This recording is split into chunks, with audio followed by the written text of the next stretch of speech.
Welcome to the Checkout Point, your quick dive into this week's e-commerce buzz with me, Alex, powered by Blicket. These 20 minutes pack the latest trends, news, and insights. Let's navigate the digital marketplace together. Ready? Let's go!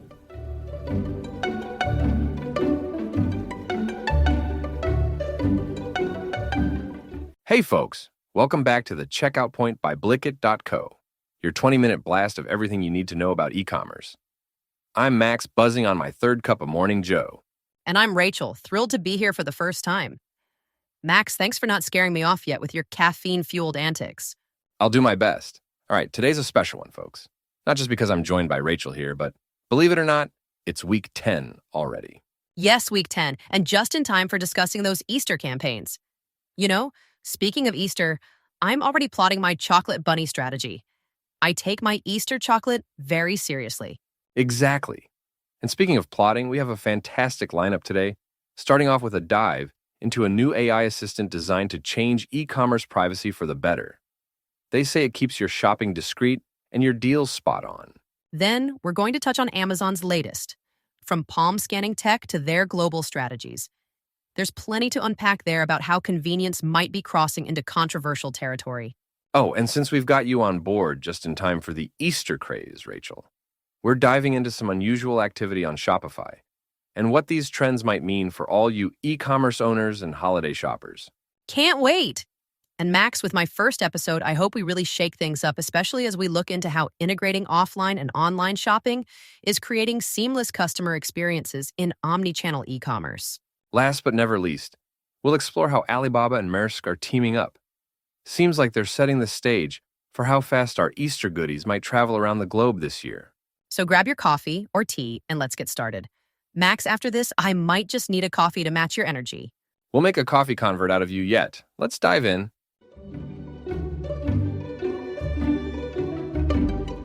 Hey, Rachel, first off, welcome to the podcast family. Super pumped to have you on board with us. Thanks so much, Max. I'm thrilled to be here, especially right in the thick of all this exciting tech stuff we get to talk about. Absolutely. And speaking of tech, I stumbled upon something super cool recently. The founders of Jolla are launching a new AI assistant that's pushing for more privacy in Gen AI. Oh, that sounds intriguing. But wait, I'm curious about how this ties into the world of e-commerce. Great question. So imagine this scenario. You're shopping online for, let's say, your nephew's Easter present. You want something safe, something private, where your buying habits aren't being broadcasted across the internet. Right, that's a huge concern nowadays, especially with all these data breaches we hear about. So how does this new AI assistant change the game for shoppers like me?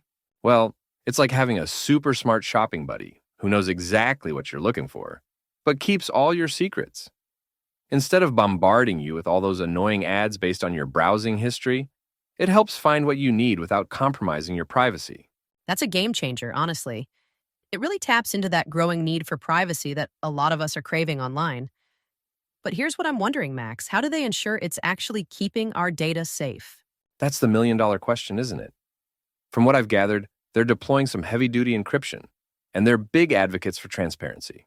So they let you peek behind the curtain to understand how your data is being handled. I'm not entirely convinced yet, but it sounds promising. It reminds me of shopping for Easter decor online. I just want to find good deals without 20 ads following me around for the next month.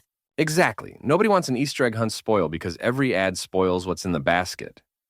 Imagine your AI assistant keeps that all under wraps. So yeah, this could mean not just a seasonal campaign shift for e-commerce sites, but a total approach overhaul during holidays like Easter. I love that. It makes shopping more about the actual experience rather than this cat and mouse game with data privacy. Totally. It's like you're back in control. Plus, think of the possibilities for smaller e-commerce platforms competing with the big guys. It could level the playing field somewhat. That's such a good point. I'd be curious to see how the big e-commerce giants respond to this shift towards more personal and private shopping experiences. For sure, we'll definitely keep an eye on this and update our listeners as it unfolds. Plus, I'm just excited to put it to the test next time I'm shopping for those extremely hard-to-find vintage comic books. Always back to the comics, Max. But you know, it'd be super cool to see if this new AI tech can help you snag the ultimate find without tipping off every collector on the internet. A dream come true.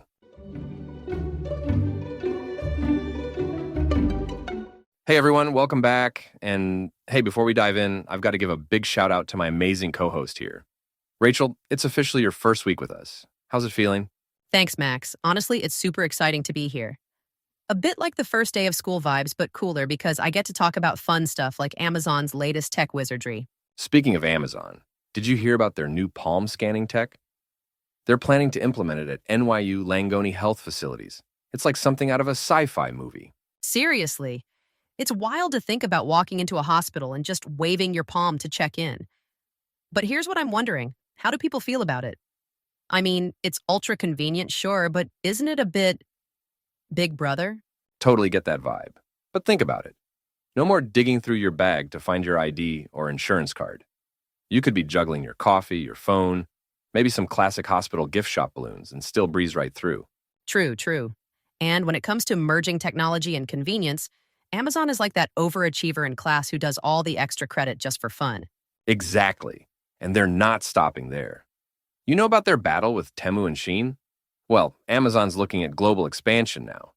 They're basically saying, hey world, get ready for another shopping giant. Oh, I just have to jump in here. The competition in online retail is fierce. Because remember, we've got Easter coming up. Think about all the e-commerce owners gearing up for their big Easter campaigns and sales. Right, and every one of them is playing catch up with Amazon. It's the big leagues. Picture this. Amazon's like the grandmaster of chess, making moves across a global board. And now, they're upping their game overseas. Definitely a grand strategy. But part of me wonders if that global reach might lead to some pushback, you know? Like every market has its unique quirks and challenges. True, you can't just copy-paste a business model worldwide. Kind of like how I tried to wear flip-flops in a snowstorm once. Lesson learned, not all strategies work everywhere. Not the best fashion choice for the weather, huh? But it's a good point. Adapting to each market is crucial. Amazon's big enough to maybe pull it off, but it's definitely no small feat. And speaking of feats, I wonder how our listeners feel about all this. Are you cheering for Amazon's tech innovations and global strategies? Or does it all seem a bit too much? Let us know. Yeah, drop us a comment or send us a message. We love hearing your takes. Plus, whether you're shopping, selling, or just watching from the sidelines, it's going to be interesting to see how all this unfolds. Check this out. It's like watching the ultimate tech and retail showdown in real time. So make sure to stay tuned, folks. We've got plenty more to discuss.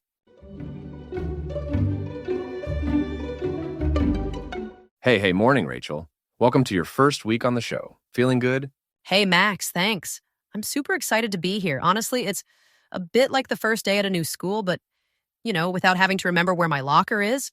Exactly, no lockers here. Just lots of cool tech talk. And speaking of cool, have you checked out the latest scoop on Shopify? Oh, I just saw that. Isn't it about some unusual options activity? That sounds kind of mysterious. Fill me in. All right, here's the deal. So, options trading. It's like betting on what the stock price will do, right? But when there's unusual activity, it could mean something big is on the horizon. Maybe something super cool is coming from Shopify. Or maybe it's something the market's not too jazzed about. That's interesting. And with Easter coming up, I've been thinking about how these big e-commerce platforms are probably gearing up for a huge burst in sales. Think Shopify's developments have anything to do with that? Oh, totally. That's a great point. Gear up, everyone. If you're running an e-shop, now's the time to double down on those Easter campaigns. Speaking of which, any memorable Easter shopping fails, Rachel? Oh, don't get me started. Last year, I ordered this giant chocolate bunny for my nephew. When it arrived, it was just a puddle. A chocolate puddle. Not a bunny in sight. No way. The elusive chocolate puddle, the rarest Easter creature. But hey, maybe Shopify's gearing up with better ways to handle such rushes and even keep chocolate bunnies intact. One can only hope. But here's what I'm wondering. How do these changes affect the little guys, the small shop owners? I mean, it's cool for us to speculate about stocks and big tech, but I always root for the underdog, That's such a good point. Honestly, while big tools and trends can be game changers, they've got to work for everyone. Like, it shouldn't just be about keeping the big chocolate bunnies safe, but also making sure even the smallest of chocolate eggs doesn't end up as a fondue before Easter. Right? And speaking of protecting the little guys, that unusual options activity might be something small businesses should keep an eye on. More tools and features could mean new ways to compete with the big players. Exactly. And who knows? Maybe next year your chocolate bunny might just arrive in one piece. Shopify, don't let us down. Fingers crossed. Well, I'm eager to see how all this unfolds. I love a good tech mystery. Me too, Rachel. And with that, we'll keep an eye on Shopify and make sure to update our listeners with the latest. Stay tuned for that, folks.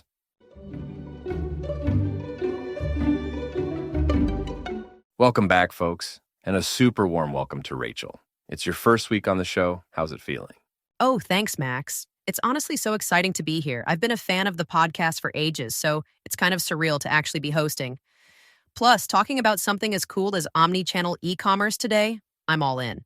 Right? And speaking of all in, let's dive into this crazy new shift toward omnichannel product management. It's like every retailer's new best friend. Exactly, Max. But, I couldn't help but wonder, with all this talk about omnichannel strategies, what exactly makes it so special? I mean, isn't this just normal e-commerce but on steroids? That's one way to put it, Rachel. Imagine you're shopping online for a skateboard, but you're not sure which one to get. With omnichannel, you could start by browsing on your phone, then swing by a store to check them out in person, and maybe even finalize your purchase through an app. It's all connected, super smooth. Oh, that's super handy. It's like having a shopping assistant who follows you from device to device without missing a beat. Totally. And it's a game changer for businesses too. They get to understand customer habits better and tailor experiences so seamlessly. It's kind of like having a map of every customer's journey at your fingertips. But here's what I'm wondering. With all these platforms, doesn't it get overwhelming? I mean, managing in-store, online, apps. Sounds like a lot to juggle. You've got a point. It does sound intense, but that's where awesome omnichannel product management tools step in. They help businesses keep everything in sync. Think of it as the conductor of an orchestra, making sure every section comes in at the right time. I love that analogy. And hey, speaking of timely things, since we're already talking about prepping for different platforms, isn't Easter coming up? Seems like a perfect time for e-commerce businesses to test their omnichannel prowess with some festive campaigns.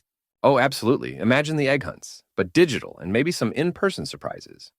Retailers could have special promotions online that lead you to hidden eggs in store, kind of like a treasure hunt for deals. Oh, Max, combining real-world activities with online shopping. That could really bring some fun into the mix. Plus, it's a great way to engage customers on multiple levels. Exactly. And for all the business owners listening, if your systems aren't talking to each other yet, maybe it's time to let them mingle. Set up those profiles, get the platforms integrated, and watch as your Easter campaign becomes an egg-stravagant success. Egg-stravagant, really, Max? But puns aside, it sounds like moving to omnichannel could indeed be a basket full of benefits for businesses chasing that customer satisfaction. Couldn't have said it better myself. And if anyone out there is thinking about revamping their shopping experience, just remember, it's all about making shopping as easy as pie. Or should I say, as easy as eating Easter candy. Definitely, Max. And for our listeners, if you've got thoughts on omnichannel strategies or maybe some epic Easter marketing ideas, we're all ears. Right on. That's the kind of discussion we love. Stay tuned for more insights right after this quick break.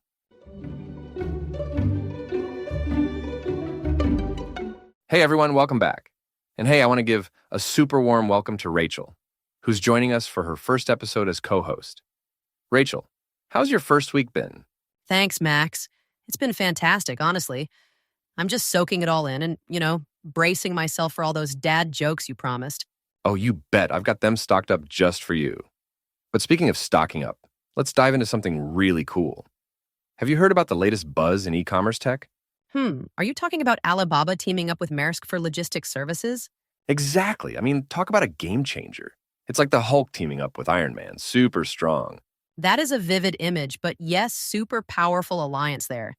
It's fascinating because it's not just about selling products anymore. It's about delivering them effectively, too. What's the scoop on what they're actually doing? Well, imagine you're a small business selling handmade chocolates. Alibaba partnering with a big shipping company like Maersk is like giving you super speedy sneakers to sprint across the globe, delivering chocolates wherever you want, quick and fresh. Fast chocolates, I love that. But here's what I'm wondering. How significant is it for the everyday user? I mean, does it make things drastically better? Good question. Think about what this might mean for delivery times during big sales seasons. Hey, speaking of which, with Easter coming up, online stores will be super busy. Oh, absolutely. I was just thinking about that. Everyone gearing up their websites with Easter themes, promotions. It's a huge deal for e-commerce platforms. Totally, and that ties back to our topic. Imagine being an e-commerce platform that's ramped up by powerful logistics. Your Easter chocolates arrive faster than ever before, maybe even with a cute bunny delivering them. Sign me up for bunny delivery, please. But seriously, it sounds like these advancements could really smooth out some bumps in the road, especially around busy shopping times. Right? We're looking at a significant leap towards solving the old headache of shipping delays and those pesky out-of-stock messages. I'm not entirely convinced yet, though. It sounds great on paper, but I'll be curious to see how it pans out in reality. Will it really be as seamless as promised? That's a fair point. And honestly, that skepticism makes sense. Gotta see it to believe it, right? Exactly. We'll keep our eyes on this for sure. It seems like this year will be a big test for these advanced logistics. Couldn't agree more. And hey, if it means I can get my Easter shopping done with zero stress, then I'm all for it. No kidding. Now, if only they could figure out a way to resist buying everything in my shopping cart. Now, that would be the ultimate technology.